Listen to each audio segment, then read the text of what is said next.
Hello and welcome to Cymatic TV. There has been another solar eruption. This time it's again a filament eruption, and that's all to do with that water energy. If you saw the energy update I did earlier on in the week about that first filament eruption, you will know all about it. This one here is a lot stronger. It is massive. We really need to break it down to see what sort of effects it will be hitting us over these next few coming days. Don't believe, just know. Cymatic TV, turning vibration into reality.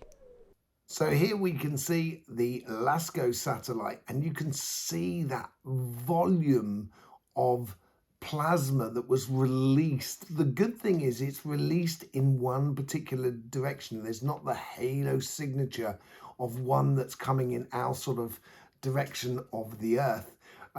So it's definitely heading south of the ecliptic of the Earth. So it's not really going to be affecting us.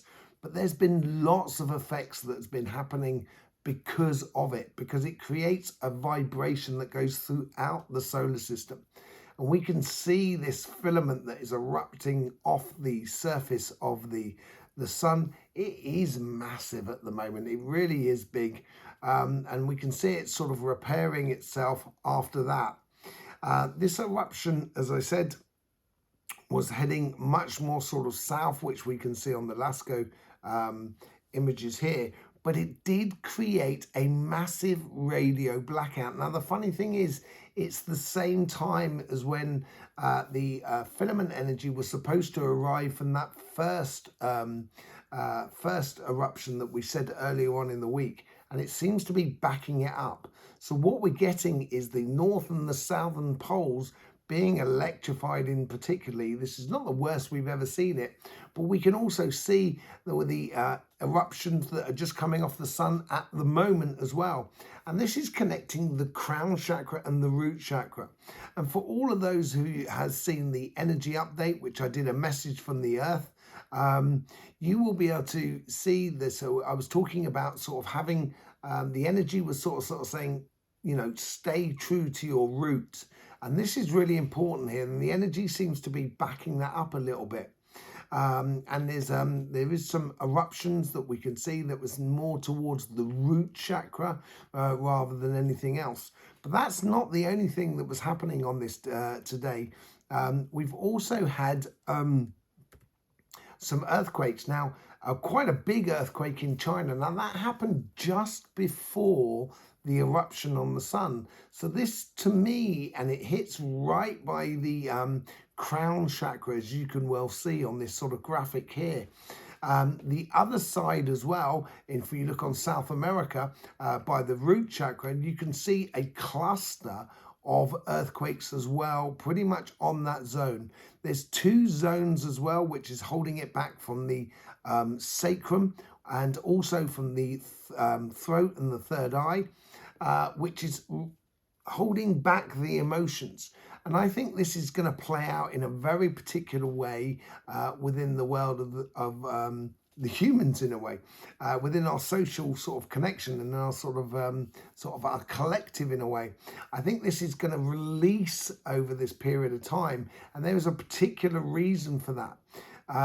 This release as well, and as you get the release of the energy going across the Alaskan ridge, but also through the Caribbean, this is going to provoke a lot of energy coming from the root chakra and from the crown chakra, which is going to enlight your our sacrum and our third eye and our throat chakra, which makes for big oscillating energies, which we saw in the radio blackout. And it's very much the oscillating energies which are going to be emotionally driven.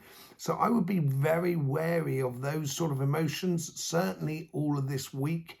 But when we get into the weekend, this is when we're going to get something different coming on in here. And I think the earthquakes are going to move on to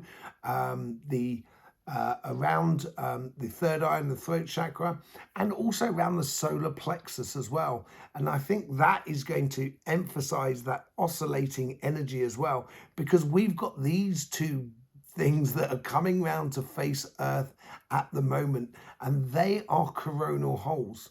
And this is what I was talking about in the energy update earlier on in the week.